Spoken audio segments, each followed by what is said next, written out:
Olha só, chegou o Natal aqui no Plantão Brasil e a nossa árvore de Natal não poderia deixar de ter estrelas vermelhas, né? Aqui no Plantão Brasil a estrela que a gente gosta é vermelha. E vamos agora falar do assunto do vídeo, que é o José Levi de Amaral, que é o advogado-geral da União, foi humilhado no STF ontem e hoje tudo indica que ele voltará a ser humilhado. O que aconteceu? Aconteceu o seguinte, o PDT e o PTB entraram com 2 recursos no STF sobre a obrigatoriedade da vacina. O PTB do Roberto Jefferson entrou com um recurso para que a vacina não seja obrigatória e o PDT entrou com o recurso para que a vacina seja obrigatória, para que o STF determine qual o tipo de obrigatoriedade, o que acontece com quem não vai tomar vacina e coisas assim.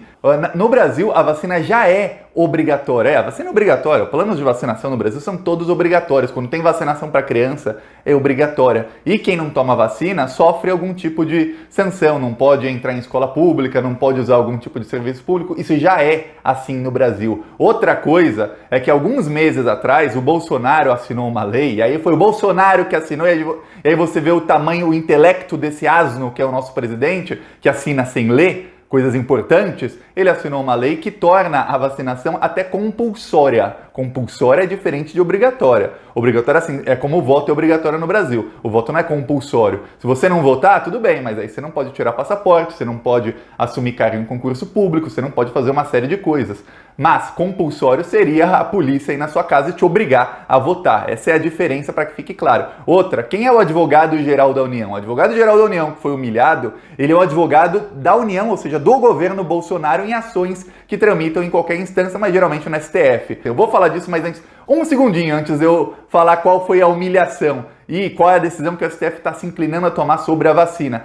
Antes de eu falar disso, se inscreve no canal se você é contra o Bolsonaro e se você é a favor da esquerda voltar ao Brasil. É um segundinho de graça você se inscrever no canal e você ajuda a gente a fortalecer a oposição no Bolsonaro, a oposição ao Bolsonaro, tanto nas ruas como aqui nas redes sociais, porque aqui a gente faz ativismo, a gente vai pra cima dos bolsonaristas. No finalzinho do vídeo eu vou mostrar aqui um vídeo do nosso carro de som. A gente coloca carros de som contra o Bolsonaro. Rodou em Natal essa semana. Ontem rodou em Florianópolis, mas os vídeos não ficaram muito bons. Vai rodar de novo amanhã em Florianópolis com outra empresa que a gente achou. E aí os vídeos estarão melhores. Aí eu vou mostrar aqui e no meu Twitter. E quem quiser ajudar as ações do canal, a gente coloca outdoors, carros de som, tudo contra o Bolsonaro a gente faz e vai pra cima. Quem quiser ajudar, o nosso Pix é apoie@plantãobrasil.net. É o Pix para quem quiser ajudar com qualquer quantia. Ou embaixo do vídeo tem um botão Seja Membro. Você clicando, você já ajuda as ações contra o Bolsonaro e para fortalecer a oposição ao bolsonarismo. A ação do PDT queria e do PTB queriam que o STF esclarecesse sobre a obrigatoriedade da vacina. Aí começou o julgamento no STF. E aí começou o Procurador-Geral da República, que é o Augusto Aras, que tem que dar o parecer dele. Augusto Aras falou, olha, a vacina já é obrigatória no Brasil, mas a obrigatoriedade não é condução coercitiva. Quer dizer, o cara é obrigado a tomar vacina, mas ninguém pode chegar, tirar o cara da casa dele e obrigá-lo a tomar vacina. Coisa que o Bolsonaro assinou em projeto de lei nesse ano. Assinou sem ler, provavelmente, não interessa. Ele assinou e tá valendo. Aí veio o advogado-geral da União e aí começou a abobrinho. Ele começou a discursar e aí ele começou a falar, olha, nenhuma vacina ainda foi aprovada. Como é que vocês querem discutir vacinação se não tem nem vacina aprovada? Só que aí tem um problema jurídico. E aí não é uma coisa assim da sua opinião ser a favor ou contra a vacina. Uma coisa do cara sendo advogado-geral da União, uma coisa que qualquer advogado assim recém-formado sabe, ou que teria lido esse processo saberia, é o seguinte, o processo estava julgando vacinas no Brasil, não a vacina A, vacina da Oxford, vacina do Butantan, vacina da Pfizer. Não estava julgando se qualquer uma dessas vacinas fosse obrigatória, não. Estava julgando se vacinação no Brasil, inclusive o julgamento da STF cria jurisprudência, ou seja, o que é decidido serve para casos futuros. Se a vacinação no Brasil, em casos assim, tem que ser obrigatória ou se não tem que ser. E se for obrigatória, o que acontece com quem não tomar vacina? E se não for obrigatória, quais são os termos? Ou se pode ser até compulsória. Depende do que o STF vai decidir. Ainda não decidiu.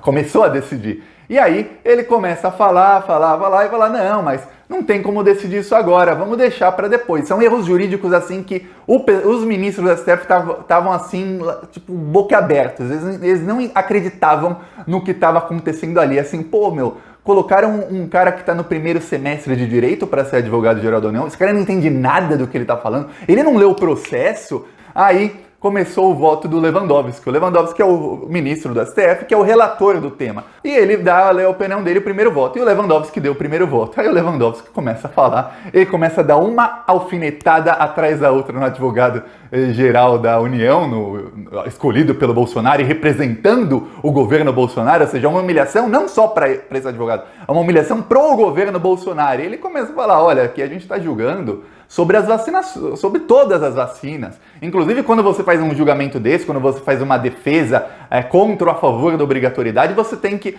falar como se a vacina já existisse, porque não tem como você falar, talvez exista, talvez não venha a existir. Não, a gente está julgando aqui para o seguinte, no momento que tiver vacina, vai ser obrigatório ou não? Não é isso. Aí ele falou, temos que julgar agora, porque o Brasil não tem nem plano de vacinação direito ainda, o Brasil não tem data, no caso ele falou sobre data. E aí o Lewandowski começa o voto e ele propõe uma coisa que eu, Thiago, concordo que é o que já está na lei. Na verdade, o que ele propõe é o que já está na lei, que é o seguinte, o governo nacional, o governo federal, que é o governo Bolsonaro, pode colaborar ou não com estados e municípios, mas a vacinação é obrigatória no Brasil. A vacinação tem que ser feita a todo mundo, tem que ser disponibilizada para todo mundo de graça e quem não se vacinar não vai ter condução coercitiva na casa da pessoa. Para mim, infelizmente, eu adoraria que tivesse. Esse pessoal não gosta de ditadura, pô. Os bolsonaristas não adoram uma ditadura militar, não querem intervenção militar. Ia ser lindo chegar um militar, dar um pé na porta da casa de um bolsonarista, pegar ele assim pelo cangote e dar uma injeção nele e falar, você vai tomar vacina. Ele cita uma série de medidas para quem não tomar vacina. Por exemplo, não pode concorrer a cargos ou não pode assumir cargos públicos, ou seja, o cara passou num concurso público, vai pedir a carteirinha de vacinação. Se tomar vacina? Ah, não, então sai. Próximo, sai, Bolsonaro. Acho ótimo, acho lindo. Não pode entrar em algumas repartições públicas. No caso de crianças, não podem se matricular em escolas. No caso de adultos, não podem se matricular em universidades. E aí, abre inclusive o presidente não, abre assim a possibilidade para que empresas usem a carteirinha de vacinação como requisito para alguma coisa. Por exemplo, uma empresa aérea diz, olha, só viaja aqui de avião quem está vacinado. A partir da data tal, que imagina que a vacina já começa a ser disponibilizada para toda a população. A partir da data tal, só viaja quem está vacinado. Não estando vacinado, ou você vacine-se, ou você vai de outra maneira. Aí uma empresa de ônibus, imagina, fala, ó, só entra no ônibus aqui quem tiver vacinado, porque a gente não quer correr o risco de colocar o coronavírus nos tubos aqui de ar-condicionado do ônibus, ou no caso do avião, o Bolsonaro está tentando convencer as pessoas contra a vacina. Eu expliquei isso aqui porque a partir do momento que o Queiroz for vacinado, ele volta para a jaula, que é o lugar dele. O lugar do Queiroz é pegar uma jaula, trancar e jogar a chave fora. Só voltar lá para dar as refeições dele por dia, ponto e acabou. Só traz a chave de novo, faz uma cópia de segurança, para o dia que ele delatar o Bolsonaro, aí pode diminuir um pouquinho a pena do Queiroz. Eu aceito. Você aceita diminuir a pena do Queiroz se ele delatar o Bolsonaro, se ele estiver preso? Eu aceito. É isso. Falou.